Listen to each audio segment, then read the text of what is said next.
Pakistan sweet home, ये जब 2009 में as a chairman Baitul Mal Swat operation शुरू हुआ तो बड़े मुश्किल हालात थे उस वक्त, बड़े गमगीर हालात थे, पूरा डिवीजन खाली था और बम ब्लास्ट और खुदकश हमले और बहुत ज्यादा दहशतगर्दी का अरूज था। उस वक्त हमने एक बच्चे से पाकिस्तान स्वीट होम का आगाज किया और 2 महीने रिसर्च करवाई। मैंने इसका नाम किसी के दादा परदादा के गुनाहों के कफारे का घर नहीं बनाना था या किसी उस रवायती किस्म के यतीम खाना नहीं बनाना था। तो तकरीबन 2 महीने की रिसर्च के बाद पाकिस्तान स्वीट होम डिसाइड हुआ कि जितने भी बेटे और बेटियां हैं पाकिस्तान के, कश्मीर के और जीबी के, जिनके वालिद मोहतरम इस दुनिया में मौजूद नहीं है, उनका घर पाकिस्तान स्वीट होम होगा।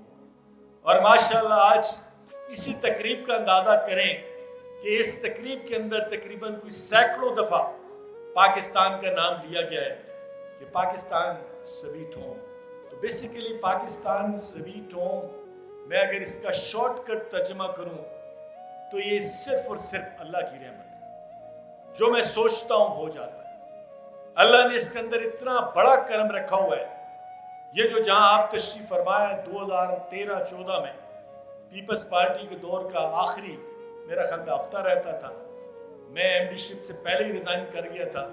जब ये जगह अलाट हुई 2014 के बाद जब कुछ भी नहीं था तो हमने इसको शुरू किया और आज माशाअल्लाह ये दुनिया की तारीख का सबसे बड़ा घर है फरिश्तों और परियों का, जहाँ हर वक्त अल्लाह की रहमत इसी तरह रहती है। और इस रमज़ानुल मुबारक में मेरे बहुत सारे साफ़ी यहाँ पे दोस्त मौजूद हैं। ये एक वर्ल्ड रिकॉर्ड कैंप होगा कि माशाअल्लाह पिछले जब से रमज़ान शुरू हुआ है ये पूरी मार्की इसी तरह हर रोज़ भरी होती है मेहमानों के साथ। डॉक्टर अमजद साहब ने इसका आगाज़ किया था पहले अफ्तार का और हर रोज़ माशाअल्लाह कोई ना कोई बड़ा अफ्तार डिनर यहाँ पे होता है। जो मैंने ख्वाहिश की थी कि लोग बड़े बड़े रेस्टोरेंट में ना करें, अपना बड़े बड़े फार्म हाउस में ना जाएं, बल्कि यहाँ पे आएँ और इन फरिश्तों परियों और मेरे बेटों और बेटियों के साथ अफ्तार करें। तो आप गेस करें कि कौन सी ऐसी तकरीब दुनिया में होगी जहाँ मुसलसल कई दिनों से 400-500 ये नबी की निस्बत वाले बच्चे बैठे हों और लोग अफ्तारी इनके साथ करें। ये सिवाय अल्लाह की रहमत की कुछ नहीं है।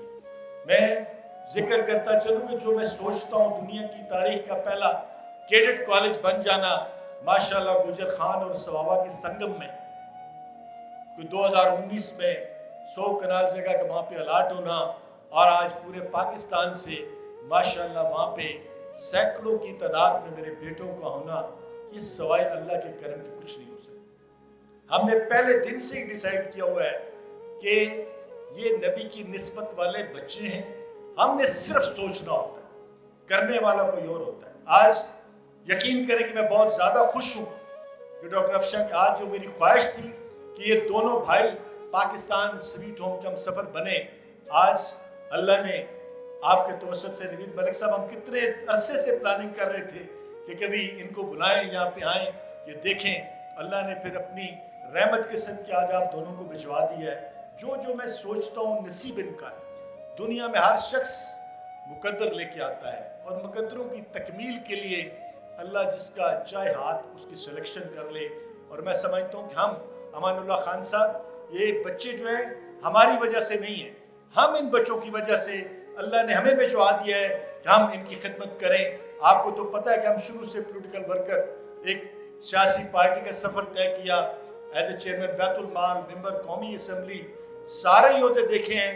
लेकिन मैं समझता हूँ कि जो अजीम काम अल्लाह ने मुझे इस वक्त मेरे नसीबों में लिख दिया है, मैं कहता हूँ कि मेरी कोई लंबी सी ज़िंदगी हो तो मैं इन बच्चों के लिए काम करूँ। यकीन करें कि जब से सियासत का अख्ताम किया 2013 सिकंदर वाले वाक़े के बाद, जब से मैंने ज़िंदगी इनके लिए वक्फ की है, मैं आपको बता नहीं सकता अल्लाह की कितनी बड़ी रहमत मेरे साथ चलती। जो मैं सोचता हूँ आज ये जितने बेटे आपको मेरे दाएं बाएं नज़र आ रहे हैं, जो मैनेजमेंट में है पाकिस्तान स्वीट होम के, वो 400 के करीब मेरे बेटे। कल हमारे बहुत सारे यहाँ पे दोस्त आए हुए थे, नदीम चंद साहब ने अफ्तार डिनर रखा हुआ था, उसमें 2-4 हमारे दोस्त थे जो कैद आज़म यूनिवर्सिटी से पढ़े हुए थे। जब हम पार्लियामेंट में थे हमेशा उन्होंने कैदियन ग्रुप बनाया हुआ था کہ وہ یار قیدین نائم قیدین کل یہاں بیٹھے ہوئے تو میں نے کہا کہ آپ 2-4 قیدین ہیں اور میرے ماشاءاللہ 3 درجن بیٹے قیدین ہیں. آج ماشاءاللہ پاکستان کی کوئی ایسی یونیورسٹی نہیں, چاہے وہ آئی ٹی کی ہو, اے آئی کی ہو, میڈیکل کالجز, قائد اعظم, نسٹ, پیاس, جہاں پہ یہ بچے موجود نہ ہوں. اور میں ہمیشہ ان کی تعلیم کے ساتھ تربیت کرتا ہوں کہ بیٹا آپ نے بڑے ہو کے بڑا آدمی نہیں بننا, آپ نے بڑا انسان بننا. اس دنیا کو بڑے انسانوں کی ضرورت ہے, اور انشاءاللہ وہ وقت آئے گا کہ پاکستان کی ہر تحصیل, ہر گاؤں میں آپ کو یہ چھوٹے چھوٹے زمرد خان ملیں گے, میری بیٹیاں ملیں گی, جو میرا مشن ہے مخلوق خدا کی خدمت, اس کو یہ پایا تکمیل تک پہنچائیں گے. ایک دن وہ بھی آئے گا ہر بچے تک. شاید میں تو نہ پہنچ سکوں, میری تو اتنی لمبی زندگی نہیں ہے, لیکن آنے والے وقت کے اندر میں دیکھتا ہوں کہ انشاءاللہ میرے بیٹے, میری بیٹیاں جب یہ ٹاپ کلاس, میں ہمیشہ ان کو کہتا ہوں کہ آپ نے پرواز کرنی ہے, آپ نے اوپر جانا ہے, آپ نے ڈیلیور کرنے والا بننا ہے. اور انشاءاللہ اگلے سال میرے بہت سارے بیٹے ہاشمی صاحب CSS میں اپیئر ہوں گے, اور انشاءاللہ آپ دیکھیں گے کہ بہت جلد یہ کشمیر میں, پاکستان میں جو ٹاپ کلاس لیول ہے وہاں پہ جائیں گے, اور پھر یہ سردار الیاس خان کی طرح لوگوں کی کفالت کریں گے, ان کو ملیں گے. میں ایک دفعہ پھر ڈاکٹر افشاں صاحب, آپ کا جتنے بھی مہمان جن کا میں نام نہیں بھی لے سکا, میں آپ سب کا دل کے ادارہ کے رنگوں سے شکریہ ادا کرتا ہوں. اللہ تعالیٰ آپ کو سلامت رکھے, خوش رکھے. Thank you very much.